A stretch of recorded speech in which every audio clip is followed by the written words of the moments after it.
എന്റെ സ്നേഹം ഞാൻ നെക്സ്റ്റ് ലെവലിലേക്ക് തള്ളാന്ന് വിചാരിക്കുന്നു. നെക്സ്റ്റ് ലെവൽ എന്ന് വെച്ചാൽ എന്താണെന്നല്ലേ നിങ്ങൾ ആലോചിക്കുന്നത്? ഇഷ്ടത്തിലായതിനു ശേഷം രണ്ടുപേരും തമ്മിൽ എത്ര നേരമാണ് നോക്കിക്കൊണ്ടിരിക്കുക? ഈ ഹഗ്ഗിങ്, ടച്ചിങ്, കിസ്സിങ് ഒക്കെ, പിന്നെ മറ്റേ കാര്യങ്ങളൊക്കെ. അയ്യോ, അങ്ങനെ ഒരുപാടുണ്ട്. Idea. Hey Mahi, good news! You know what is the good news, huh? It's a good news. What? It's really a good news. You know that? എന്ത് ഗുഡ് ന്യൂസ്? എന്നെ interview attend ചെയ്യാൻ പറഞ്ഞു. ഓ, ഭയങ്കര ഗുഡ് ന്യൂസ് അല്ലേ ഇത്? എന്തൊരു good news ആണ് ഇത്? നീ ഇങ്ങനെ കെട്ടിപ്പിടിച്ച് നിന്നോണ്ടിരുന്നാലേ ഗുഡ് ന്യൂസ് പിന്നെ ഞാൻ പറയേണ്ടി വരും. Hello, I am little busy. I will call you back. Okay, bye. എന്താ ഉമ്മ വയ്ക്കാനാ? വേണ്ട. എത്ര ദിവസത്തേക്കാ ഇങ്ങനെ? എനിക്ക് നിന്നോട് ക്രിക്കറ്റ് കളിക്കണം. ഈ ആണുങ്ങൾക്ക് പെണ്ണുങ്ങളായിട്ട് കബഡി കളിക്കാനാ ഇഷ്ടം. നിനക്കെന്താ ക്രിക്കറ്റ് കളിക്കാൻ ഒരു ആഗ്രഹം? സന്തോഷമായി പോയിക്കൊണ്ടിരുന്ന എന്റെ പ്രണയത്തിനിടയിൽ ഒരു ബ്രേക്കിംഗ് ന്യൂസ്. എന്താ മച്ചു, അനിയത്തേക്ക് എങ്ങനെയുണ്ട്? മച്ചു, നിന്നോടൊരു കാര്യം പറയട്ടെ? വേണ്ട, കേൾക്കാൻ ഒരു മൂഡില്ല. കേൾക്കാൻ മൂഡില്ലേ? ശരി, മൂടുള്ളവരോട് പറയാം. ഹലോ കസ്തൂരി, സംസാരിക്കുന്നത് കേൾക്കുന്നുണ്ടോ? ആ രവി, എനിക്ക് കേൾക്കുന്നുണ്ട്. ഇന്ന് നമ്മുടെ അബിയില്ലേ, അവന്റെ ലവർ മഹീനെ പെണ്ണ് കാണാൻ വരിക. ചെറുക്കന്റെ ഭാഗത്തുനിന്ന് എല്ലാ ആൾക്കാരും വന്നിട്ടുണ്ട്. അവിടെ സിഗ്നൽ എങ്ങനെയുണ്ട് കസ്തൂരി? ഇവിടെ സിഗ്നലിൽ ഡിസ്റ്റർബൻസ് ഉണ്ട്. എനിക്ക് ശരിക്കും കേൾക്കുന്നില്ല. അന്ന് എന്റെ മനസ്സ് ഭയങ്കര ഡിസ്റ്റർബ്ഡ് ആയിരുന്നു. എന്താ ചെയ്യേണ്ടെന്ന് ഒരു പിടിയുമില്ല. ആ ടെൻഷനിൽ ഞാൻ സിഗരറ്റ് വലിച്ചുമില്ല, വെള്ളം അടിച്ചുമില്ല. എനിക്ക് ഇഷ്ടപ്പെട്ടത് ഞാൻ ഉണ്ടാക്കി കഴിക്കുകയായിരുന്നു ചെയ്തത്. ആ സമയത്ത് ദോശക്കല്ലിൽ എണ്ണ ഒഴിച്ച ഒരു പുക വരില്ലേ, അതേപോലെ അവൾ അവിടെ വന്നു. ഫോൺ ചെയ്തിട്ട് എന്താ നീ എടുക്കാതിരുന്നേ? എടുക്കാനൊരു ബലമില്ലെന്നേ. അതൊക്കെ പോട്ടെ, ഞാൻ ഇവിടെയുള്ള നിന്നോട് ആരാ പറഞ്ഞ? കസ്തൂരി, എനിക്ക് നിന്നോട് സംസാരിക്കണം. നീ എന്താ വല്ലാതിരിക്കുന്നെ? വീട്ടില് ഗ്യാസ് തീർന്നുപോയി, അതുകൊണ്ടാ.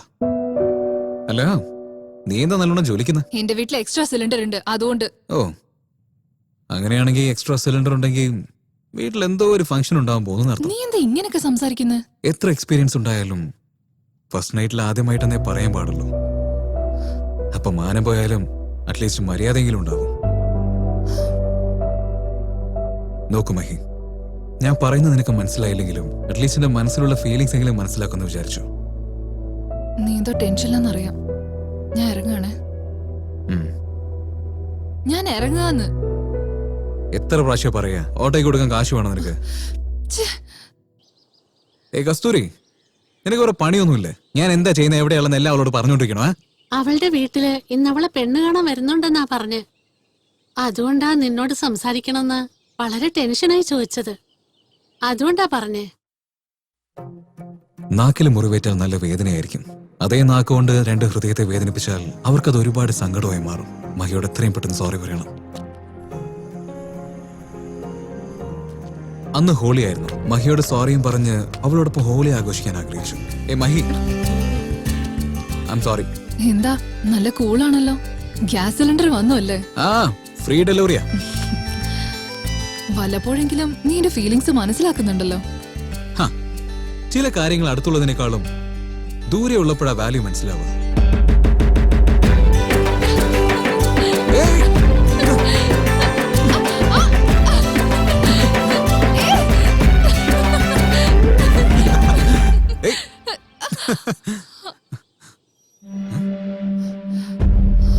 Oh my God. കോരെങ്ങനെ പറഞ്ഞല്ലോ. ആരത്? എന്റെ ഏട്ടൻ. എന്ന് വെച്ചാ ആ കരാത്തെ ബ്ലാക്ക് ബെൽറ്റ്? സാരമില്ല, നിനക്ക് ഡിഗ്രി ഉണ്ടല്ലോ, അതുകൊണ്ട് നമുക്ക് എന്തെങ്കിലും ജോലി അന്വേഷിക്കാം. ഞാൻ എന്റെ വീട്ടുകാരോട് സംസാരിക്കാം. അത് പിന്നെ 1-2 സബ്ജക്റ്റ് ഞാൻ കാറ്റിലെ പറപ്പിച്ചു കളഞ്ഞു. ഇനി ഒന്നും ചെയ്യാൻ പറ്റില്ല, എല്ലാം പോയി. വീട്ടിൽ കാര്യം പറഞ്ഞാ വേണ്ടെന്ന് പറയാൻ ഈ ഒരൊറ്റ കാരണം മതി. ഇതിനോ? എന്റെ ഫ്രണ്ട് ഒരു പുതിയ കമ്പനി ഓപ്പൺ ചെയ്യാണ്. അതിലെനിക്ക് മാനേജർ പോസ്റ്റിംഗ് തരാന്ന് പറഞ്ഞിരിക്കുന്നത്. വിഷമേണ്ട കാര്യമില്ല. നീ ഹലോ, ജോലി വേഗം തീർക്കാനുള്ള തിരക്കില് എല്ലാവരും പരസ്പരം സഹായിക്കാനാ നോക്കുക. ആ ജോലി അങ്ങ് കഴിഞ്ഞാലേ എല്ലാവരും അവരുടെ പണി നോക്കി പോകും. പിന്നെ നമ്മൾ വേണം എല്ലാം ഒറ്റയ്ക്ക് ചെയ്യാൻ. ഹലോ, ഞങ്ങളുടെ ലൈഫ് ഞങ്ങൾക്ക് നോക്കാറിയാം. നിങ്ങൾ പറഞ്ഞേണ്ട കാര്യമൊന്നുമില്ല.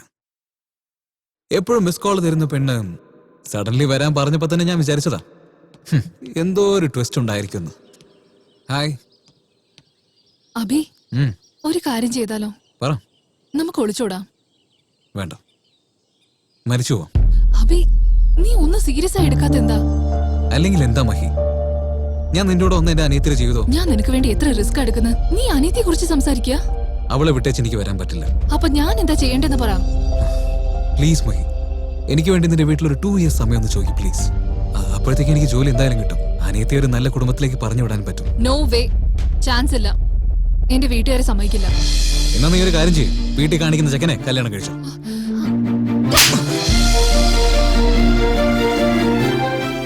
അല്പം പോലും സീരിയസ്നെസ് ഇല്ലാത്ത നിന്റെ കൂടെ ജീവിക്കാതിരിക്കുന്നതാ നല്ലത്. അനിയത്തെ വിട്ടേച്ച് വരുന്നതാണോ നിന്റെ സീരിയസ്നെസ്? പ്ലീസ് മഹി, എനിക്ക് കുറച്ച് സമയം വേണം.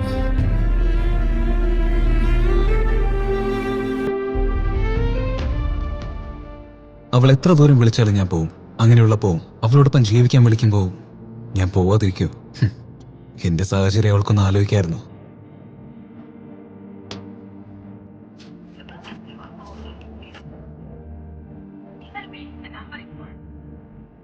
നമ്മൾ പ്രേമിക്കുന്ന കുട്ടി നമ്മുടെ അടുത്തില്ലാത്തപ്പോ എന്തുമാത്രം വിഷമമായിരിക്കുന്നത് എനിക്ക് അപ്പോഴാണ് മനസ്സിലായത്. ക്യാൻറ്റീനിൽ 2 കോഫി ഓർഡർ ചെയ്തിട്ട് ഞാൻ ഒറ്റയ്ക്കിരുന്ന് കുടിക്കായിരുന്നു. Credit card, debit card, finance, insurance, mobile offers, ഇത്രയൊക്കെ എന്തിനാ? കടം വാങ്ങിയവൻ്റെ അടുത്തുനിന്നും അങ്ങനെ എല്ലാവരുടെ ഫോൺ വരുന്നല്ലാതെ എൻ്റെ മഹീൻ്റെ അടുത്തുനിന്ന് ഒരു കോൾ പോലും വന്നില്ല. അതിലെനിക്ക് നല്ല വിഷമമുണ്ട്. മെഗാസ്റ്റാറിന്റെ സിനിമയ്ക്ക് ഫാൻസ് എല്ലാവരും കാത്തിരിക്കുന്ന പോലെ മഹിയുടെ കോളിന് വേണ്ടി ഞാൻ കാത്തിരിക്കുകയായിരുന്നു. അതേപോലെ പടം ഇറങ്ങി പിന്നെ മഹീൻ്റെ അടുത്ത് എനിക്കൊരു കോൾ വന്നു. ഹലോ, നീ എവിടെയായിരുന്നു ഇത്രയും നാളായിട്ട്? ഫോൺ സ്വിച്ച് ഓഫ് ആയിരുന്നല്ലോ. അതൊക്കെ ഞാൻ വന്നിട്ട് പറയാം. 1 hour പാർക്കിലേക്ക് വാ, എനിക്ക് സംസാരിക്കാനുണ്ട്. Okay okay, 1 hour കാണണമെന്നോ? പയ്യന്മാരെപ്പോഴും പറഞ്ഞ സമയത്ത് വരില്ല, പെണ്ണുങ്ങൾ പറഞ്ഞ സമയത്ത് റെഡിയാവില്ല. പക്ഷെ അന്ന് രണ്ടും ഒരേ സമയത്ത് നടന്നു.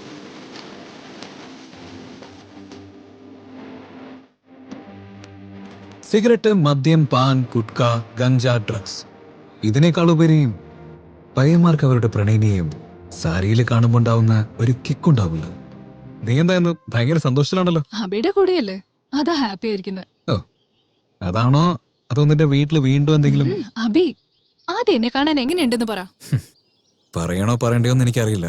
നിന്നെ കാണാൻ ശരിക്കും സെക്സി ആയിട്ടുണ്ട്. നീ ചോദിച്ചോണ്ടല്ലോ പറഞ്ഞ. ശരി, നീ വണ്ടി കയറ്. അല്ല, എവിടെയെങ്കിലും പോകുമ്പോ എവിടേക്കാ പോകുന്നെന്ന് ചോദിക്കാൻ പാടില്ലല്ലേ? അതെ, ചോദിക്കാൻ പാടില്ല. ഓ, ബോർഡ് നോക്കാതെ ബസ്സിൽ കയറിയാതെ എവിടേക്കാ പോകുന്നതെന്ന് നമുക്കറിയില്ല. ഇപ്പൊ അതുപോലെയാണ് എന്റെ സിറ്റുവേഷനും. അവളോട് പേരുന്ന ആ നിമിഷം സ്വർഗം പോലെയായിരുന്നു. എനിക്ക് ഇഷ്ടമുള്ള ബിരിയാണി ചെയ്തു കൊണ്ടു തന്നു. ഒരുപാട് സംസാരിച്ചു, ഒരുപാട് തമാശകൾ പറഞ്ഞു ചിരിച്ചു. എന്റെ കൂടെ ബുക്ക് ക്രിക്കറ്റും കളിച്ചായിരുന്നു.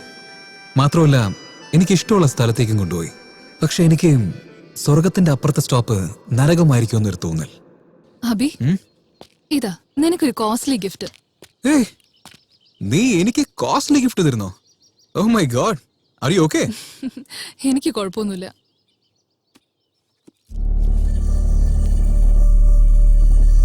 ഹലോ, ഞാൻ തന്ന മോതിരോട് പോയി. നിന്നോട് എനിക്കൊരു കാര്യം പറയാനുണ്ട്. രാവിലെ തൊട്ട് വായടയ്ക്കാതെ സംസാരിച്ചിരുന്ന പെണ്ണ് വൈകുന്നേരം സൈലന്റ് ആയെങ്കിൽ എന്തോ ഒരു പ്രളയം സംഭവിക്കാൻ പോകുന്നതെന്നർത്ഥം.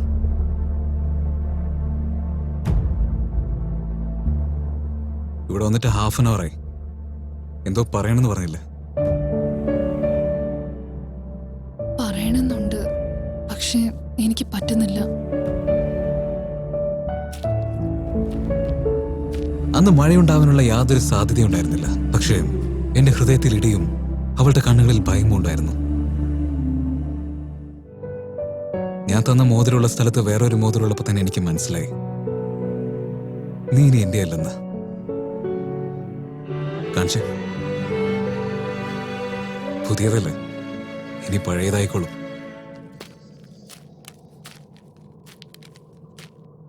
ദേ, സിം ദൂരെ കളഞ്ഞു. ഇനി വിളിക്കാൻ പറ്റില്ല, കോൾസ് വരില്ല. ഫേസ്ബുക്കിൽ അക്കൗണ്ട് ഡിലീറ്റ് ചെയ്തോളെ. ഇനി എന്റെ പ്രേം ഒരിക്കലും നിന്നെ ഡിസ്റ്റർബ് ചെയ്യില്ല. യുനോ, ഇൻ ഫ്യൂച്ചർ സിനിമ തിയേറ്ററിലോ ഷോപ്പിംഗ് മോളിലോ നിന്റെ ഹസ്ബൻഡ് കൂടെ എന്റെ മുന്നിൽ വന്ന എനിക്കറിയാത്ത പോലെ ഞാൻ പൊയ്ക്കോളാം. I swear, I promise. But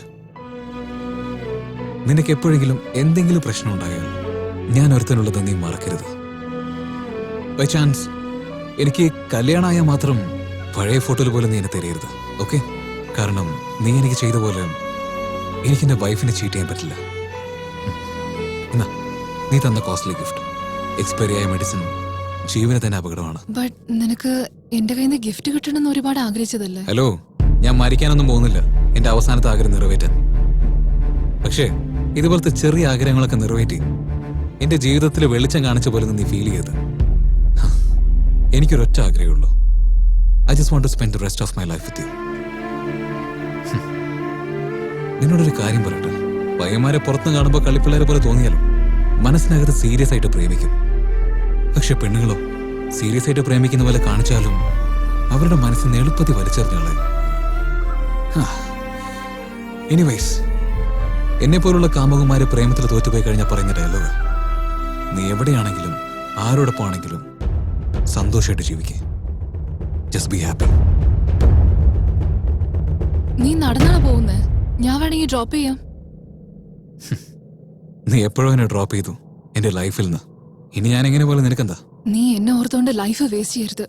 നീ ആരെങ്കിലും കല്യാണം കഴിക്കണം. കറണ്ട് പോയി കഴിഞ്ഞാൽ ഇരുട്ട് തന്നെ ഇരിക്കണമെന്നുണ്ടോ? ഒരു മെഴുകുതിരി കത്തിച്ചോളയും. പെണ്ണുങ്ങളുടെ പ്രശ്നം ചെറുതാണെങ്കിലും അവരത് കണ്ണീരിലൂടെ കരഞ്ഞു ഒഴിവാക്കും. പക്ഷെ ആണുങ്ങളോ എത്രയാണെങ്കിലും അത് മനസ്സിന്റെ ഉള്ളിൽ തന്നെ വെച്ച് വിഷമിച്ചുകൊണ്ടേയിരിക്കും.